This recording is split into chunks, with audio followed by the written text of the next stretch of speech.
Merci Bruno de m'accueillir. C'est un plaisir de venir te rencontrer ce matin.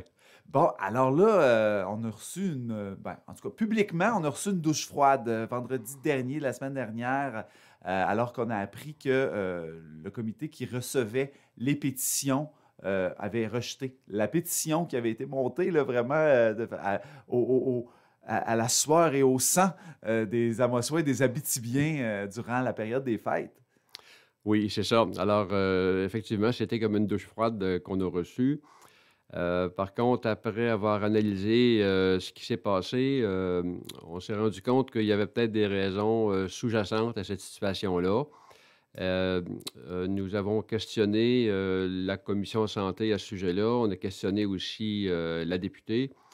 Et effectivement, la députée Mme Blais a mentionné qu'il y avait des raisons qui seraient annoncées en comité la semaine prochaine.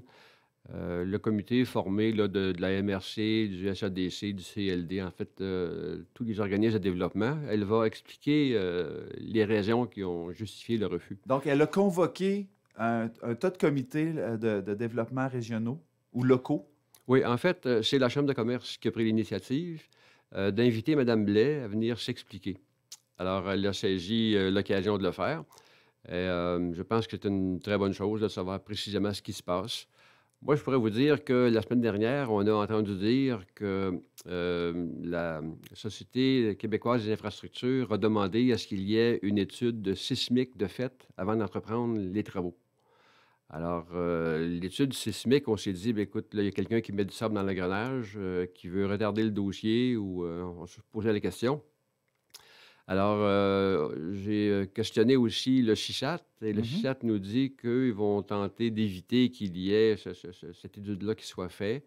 Il y aurait, semble-t-il, une autre alternative. Alors, ils travaillent là-dessus. Une Alors, étude. c'est ce qui brasse le dossier un petit peu dans les derniers jours, là. Ah là là, OK. Ouais.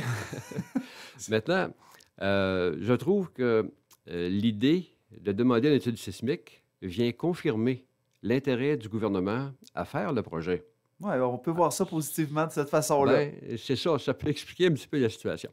Alors, on s'attend à ce que lors du prochain budget, du mois de mars, dans quelques semaines, dans le budget de 2025-2035 concernant les infrastructures du Québec, on s'attend à ce que la construction du bloc y soit incluse. Ce sont nos attentes. OK. Donc, le comité de suivi, pour l'instant, c'est statu quo. On entend les raisons de Mme Blais cette semaine, la semaine prochaine, et ensuite, on espère que la rénovation de l'urgence est dans le budget du Québec.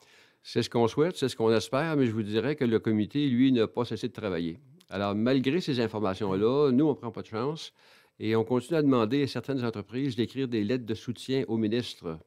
On demande aux grandes entreprises qui ont plus d'une centaine d'employés d'écrire au ministre pour venir supporter le projet. Et on a fait la même demande aussi aux communautés CRI du Nord, Oui, ben oui. de même que les quinzaines de milliards qu'il y a sur le territoire. Alors, présentement, on a déjà des réponses qui sont envoyées. Je vous dirais, il y a peut-être une quinzaine d'organisations qui ont envoyé des lettres de support et on continue à travailler dans ce sens-là. Et j'espère que ce sera la dernière étape parce que je ne voudrais pas qu'on soit obligé de prendre des moyens qui soient plus corsés. Oui, je comprends. Alors, Là, je vous vous êtes dis diligent, là, vous êtes encore dans l'aspect politique, influence. exactement, on est diplomatique, on est gentil et j'espère qu'on va le demeurer. Ben oui, oui, souhaitons-le, souhaitons-le. Mais tu sais, c'est sûr qu'il y a déjà une preuve de force, une preuve de mobilisation qui est marquée, là, que vous avez soulevée. Moi, ce que je voulais ce matin, c'est reparler à la population, parce qu'on en a parlé beaucoup ici à l'antenne de la pétition. Il y a une belle participation, énorme même.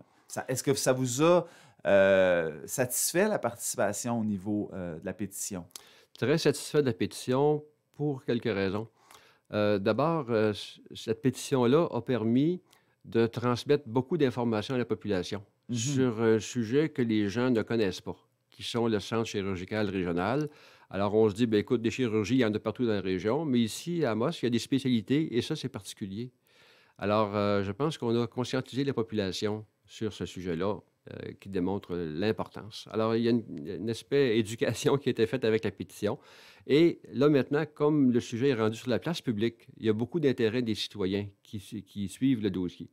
et on souhaite que ça va se maintenir jusqu'à la décision finale. Donc, c'est cette information-là, pour ceux qui entendent peut-être pour la première fois la situation, ben, c'est quoi qui est en jeu présentement?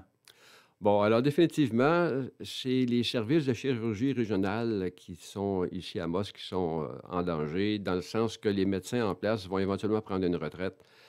Pour les remplacer, ça prend des jeunes médecins, ou ben, en tout cas, même s'ils sont moins jeunes, c'est pas grave, là, des nouveaux médecins qui ont suivi les dernières formations et qui sont prêts à venir travailler ici à Amos, mais ils ne seront pas prêts à venir travailler dans une installation qui est désuète. Ça prend un endroit moderne, un endroit agréable à Là, travailler. il y a eu Puis, plusieurs témoignages pas très flatteurs là, depuis novembre dernier. Là. oui, exactement. Il y a toutes sortes de choses qui se passent et depuis longtemps. C'est rien de nouveau, c'est que là, les informations sont sorties de la place publique.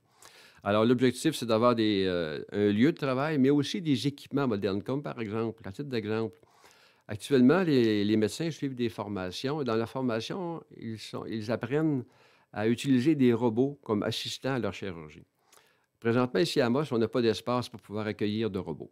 Alors, un nouveau médecin qui a reçu cette formation-là, il ne sera pas intéressé à venir travailler ici. Il va dire, moi, ce que j'ai appris, je vais l'utiliser. Alors, il va choisir d'autres endroits que la région. Alors, c'est très important que notre hôpital soit mis au goût du jour, qu'il soit moderne, attirant, attrayant. Alors, c'est ce qu'on veut qu'il se fasse et c'est une nouvelle construction qui va pouvoir nous permettre d'offrir ça aux jeunes médecins.